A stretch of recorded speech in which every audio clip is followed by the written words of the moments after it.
आज मैं बहुत ही खुश हूँ क्योंकि आज पूरे 9 साल बाद अमेरिका से मेरा दोस्त अपनी पढ़ाई पूरी करके वापस लौट रहा है। उसने भौतिक शास्त्र के विषय पर पीएचडी की हुई है। उसका मानना यह है कि दुनिया में जो भी कुछ हो रहा है उसमें कहीं ना कहीं फिजिक्स छुपा हुआ होता है।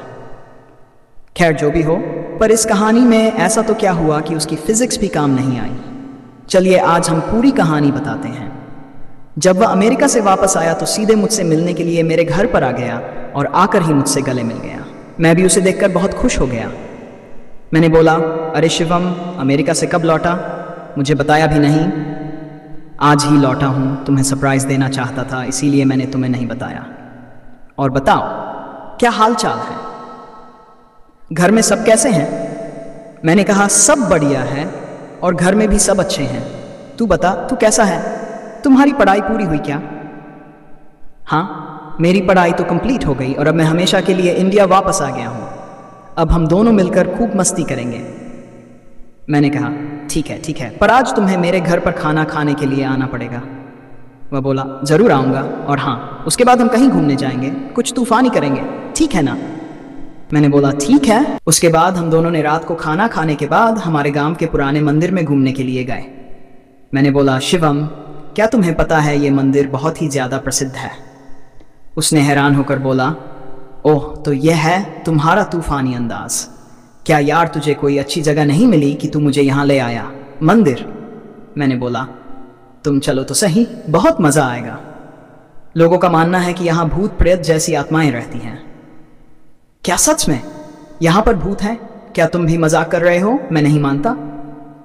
मैंने बोला, ठीक है, हम दोनों साथ में जाते हैं और पता लगाते हैं कि सच में भूत है कि नहीं। फिर हम दोनों मंदिर के अंदर चले गए। मंदिर काफी बड़ा था और थोड़ा भयानक भी लग रहा था। ऐसा लग रहा था कि कई दिनों से यह साफ सफाई नहीं हुई है। फिर हमने मंदिर के पुजारी से बात की, पंडित जी, हमने सुना है कि यहाँ आसपास कोई भूत का निवास है, क्या यह बात सही है? यह सुनकर वो पुजारी हमें घूरने लगा और बोला, चलो जाओ यहाँ से, ये जगह तुम्हारे लिए सही नहीं है। मैंने बोला, क्यों पंडित जी? आओ मेरे साथ, मैं आपको बताता हूँ। इतना कह के वो हमें एक कमरे में ले गया और हम जैसे ही अंदर गए तो पुजारी ने बाहर से उस कमरे को लॉक कर दिया। यह देखकर मैं और मेरा दोस्त शिवम घबरा गए। वहां पर अंदर जाकर देखा तो हमारे तो होश ही उड़ गए। वहां उस रूम के अंदर कई सारे कंकड़ और हड्डपंजर पड़े और बहुत ज्यादा गंदी बदबू आ रही थी। उतने ही पीछे से 2 बड़े और भयानक दिखने वाले आदमी आए। उन्हें देखकर ऐसा लग रहा था कि वे कोई साधारण इंसान नहीं बल्कि मांस और खून पीने वाले नरभक्षी हैं। यह सब देखकर हम बहुत डर गए। हमने तो मान ही लिया था कि हम जिंदा नहीं बचेंगे। फिर उन दोनों ने हमें कस के पकड़ा और हमें एक कोने में गए। फिर हम दोनों बहुत चिल्लाए, बचाओ बचाओ, लेकिन कोई बचाने के लिए नहीं आया। इतने में ही हो पंडित जी एक बड़ी चमत्कारिक तलवार लेकर हमारे रूम में आए।